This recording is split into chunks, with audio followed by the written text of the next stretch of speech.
கிட்டத்தட்ட நமக்கு தெரிஞ்சு நம்ம விவரம் தெரிஞ்சு ஒரு 200 ஆண்டு அல்லது 300 ஆண்டு 400 ஆண்டு இப்படி காலம் கடந்துமே இந்தியா இன்னமும் வல்லரசு நாட்டுல போக முடியல, வல்லரசு நாட்டிலேயே போக முடியல. அதுக்கு காரணம் என்ன, அதுக்கான சிக்கல் என்ன, அதுக்கான தீர்வு என்ன அப்படின்னு தான் நம்ம பார்க்கணும். சரிங்களா?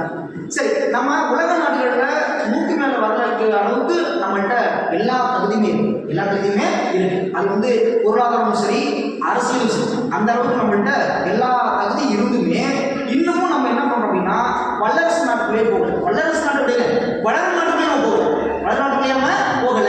அப்போ ஏன் அதுக்கான காரணம் என்ன? அப்போ நம்ம கொஞ்சம் பார்க்கலாம், அரசு பார்க்கணும் இல்லையா, நம்மளுடைய பொறுப்பு. ஏன்னா நம்மளுடைய கடமையை கூட நம்ம பொறுப்பு கூட. ஏன் நம்ம இவ்வளவு நாள் கடந்து வந்துட்டோம், இவ்வளவு நாள் கடந்து வந்துமே நம்ம இன்னமும் வந்து ஒரு வளர்ந்த நாட்டுக்குள்ளே நம்ம போக முடியலன்னா அதுக்கான காரணம் என்ன அப்படின்னா சில காரணங்களை சொல்றோம். நம்மள்கிட்ட பொருளாதாரம்னா பொருளாதாரம் இருக்கு, அதுக்கு ஒரு காரணம் இல்லை. அப்போ நம்மள்கிட்ட இந்தியாவின் முதுகெலும்புன்னு சொன்னா விவசாயம் சொல்லுவாங்க, அதுவும் நம்மள்கிட்ட இருக்கு. சரிங்களா? இன்னும் நீங்க உங்களுக்கு தெரிஞ்சுக்கிறது அப்படின்னா 3 பகுதி கடல் பகுதியாகவும் 1 பகுதி நிலப்பரப்பு நம்ம நாடு. சரிங்களா? அந்த நிலப்பரப்பு உலகத்திலே பெரிய நிலப்பரப்பு நம்மளுக்கு தான். அப்படி இருந்தும் கூட நம்ம ஏன் இன்னும் போகல அப்படிங்கிற விஷயமும் ஒரு நம்ம கிட்ட ஊத்திட்டே இருக்கு. சரிங்களா? சரி, அதுக்கு என்ன காரணமா இருக்கும் உங்களுக்கு யாரும் தெரியுமா? வெரி குட், அருமையா சொன்னாங்க. கரப்ஷன் அருமையா சொன்னாங்க. அது ஆங்கிலத்தில், தமிழ்ல சொன்னா ரைட், ஓகே, கையூட்டு சொல்லுவாங்க. கையூட்டு அப்படி சொன்னா லஞ்சம் அப்படின்னு சொல்லுவாங்க இல்லையா? அப்ப நம்ம இந்த லஞ்சம் மட்டும்தான் அதுக்கு காரணமா இருக்குமா? யாரும் சொன்னாங்க பிளாக் மணி, கருப்பு பணம். சரியா? அப்ப அந்த கருப்பு பணம்ங்கிறது வந்து எப்படி உருவாகுது அப்படின்னு பார்த்தோம்னா இங்கதான் முக்கிய காரணமா இருக்கும். இந்த இடத்துல வந்து அரசியல் பேசுற மாதிரிலாம் கிடையாது, நம்ம தெரிஞ்சுக்கணும். அவ்வளவுதான். என்ன தெரிஞ்சுக்கணும் அப்படின்னா ஏன் கருப்பு பணம் வரதுக்கான காரணம் என்ன அப்படின்னு பார்த்தோம்னா ஏதோ ஒரு இடத்துல வந்து முழுக்க ஒரு பணம் வந்து போய் முடங்கிட்டு அப்படின்னா அந்த பணம் புழக்கத்தில் எப்படி இல்லைன்னா நம்முடைய ஒட்டுமொத்த அந்த பண சரிவு இருக்கு இல்லையா, அது கீழே வரும்.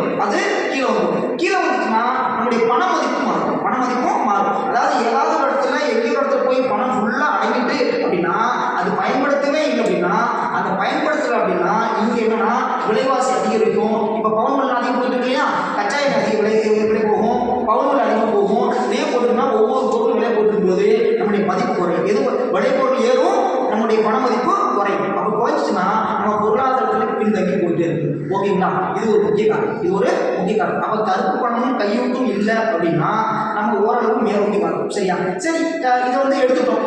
நம்ம இந்த கருப்பு பணத்தை எடுத்துட்டோம், கையூட்டு இல்லை அப்படின்னா நம்ம முன்னாடி வந்துடலாமா? வளர்ச்சி நாட்டு முன்னாடி வந்துடலாமா? வரலாண்டாமா? வரணும். ஏன் வரலாம்? வெரி குட், அருமையாக சொல்லி. நம்ம நாடு ஜனநாயக நாடு.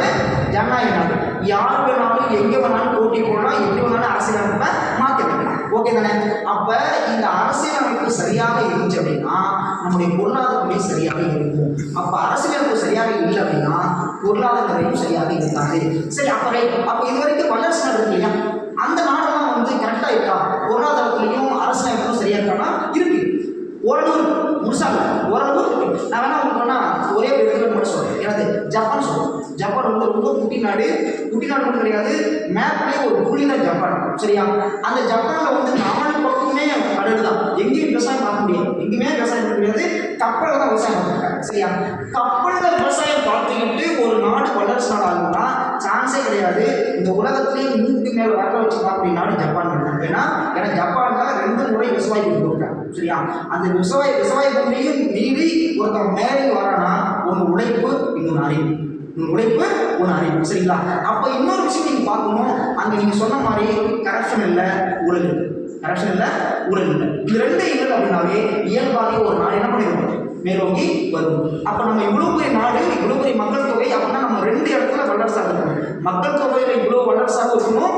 இன்னொரு விஷயம் பார்த்தீங்கன்னா பொருளாதாரத்தையும் வல்லரசாக இருக்கும். ஆனால் 2த்துலையும் நம்ம என்ன பண்றோம், இன்றைக்கு போயிட்டு இருக்கோம். அப்ப இதுக்கு நம்ம என்ன பண்ணணும் அப்படின்னா இந்த நாட்டில் இருக்கிற எல்லா மக்களும் சேர்ந்து ஒரே ஒரு உறுதி இருக்கும். என்ன எடுக்கணும்?